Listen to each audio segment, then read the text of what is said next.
underground something is moving. No one can see it, no one can hear it. But there's a stir, like a slowly rising invisible wave. It quietly shifts economies, charts, even balances, and behind that silence, why today matters. After a long silence in the global oil market, a new wave of rising prices is beginning. But this movement is slightly different from previous increases, more subtle, more profound. Every rise reshapes not just the prices you see at the pump, but governments' budgets, companies' investments, and even global power balances. Today's changes go far beyond supply and demand. Strategic moves by governments, the hidden plays of producer alliances, and new shifts in financial markets. This is why asking, why are oil prices rising again, is crucial, not only to understand the energy market, but the global system itself. Historical background and turning points. Since the 19th century, economic and geopolitical balances have been built on oil.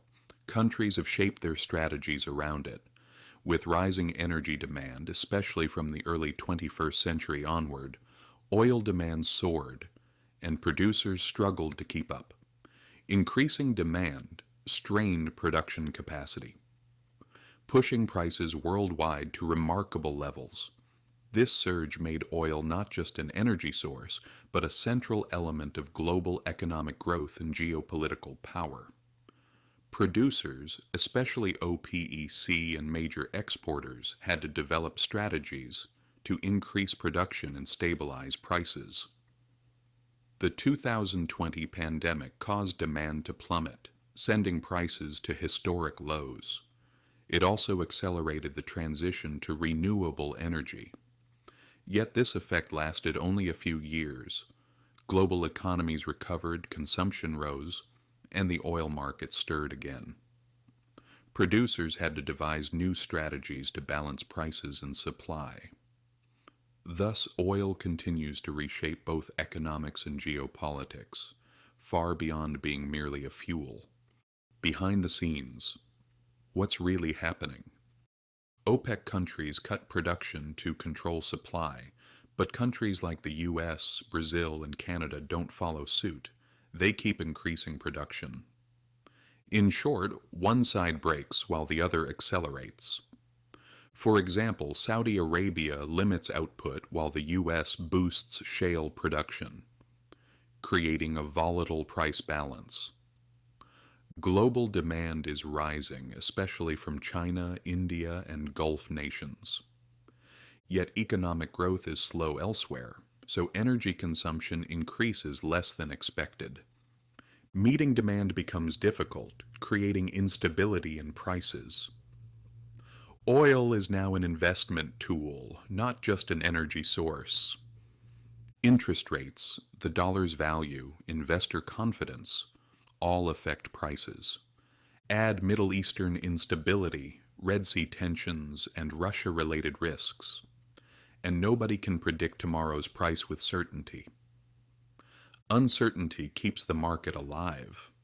Some analysts see it as natural market balance. Others speak of a hidden supply strategy. The truth is probably somewhere in between. Oil has always been not only economic but also political, and likely will remain so. Effects: who wins, who loses? Economic side, the rise in oil prices benefits oil-producing countries like Saudi Arabia, Russia, and the United Arab Emirates, while it increases costs and creates economic pressure for oil-importing countries such as Turkey, India, and Germany. Transportation, production, food, almost everything you can think of is affected by this, and it becomes one of the main factors fueling inflation. Political side. When oil prices rise, some countries breathe easier while others feel the pressure. For OPEC members, these prices save their budgets, but for Western countries, they raise concerns about a new energy crisis. For example, Germany is increasing its natural gas reserves, while the US is selling from its strategic reserves. For people, oil affects all of us in the end.